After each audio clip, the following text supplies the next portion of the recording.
Stories that if I told, no one would believe me. Part 1. It was a dark and stormy night as I drove my truck down a desolate two-lane highway.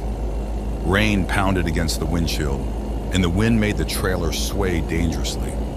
Amidst the storm, I caught sight of a blurry figure on the roadside.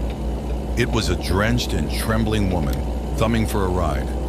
Without much thought, I decided to pull over to help her. She climbed in quickly, thanking me between sobs and asking me to take her somewhere nearby. I couldn't help but notice the desperate look in her eyes, but I didn't stop to question her.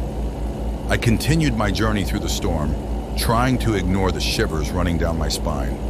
However, as I drove, the woman began to speak in a low voice, her words filled with a melancholic and ominous tone. She told me about a forgotten town further down the highway, where lost souls wandered in search of redemption. Suddenly, a chill ran down my spine as something thudded against the back of the truck. I glanced in the rearview mirror and saw a dark figure climbing onto the trailer.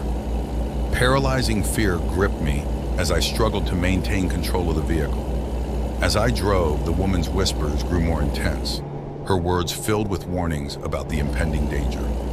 We soon arrived at the town she had mentioned, and what I saw took my breath away. The old, weather-beaten posters were seeking the same woman I had just picked up on the highway. But what was most chilling was the date.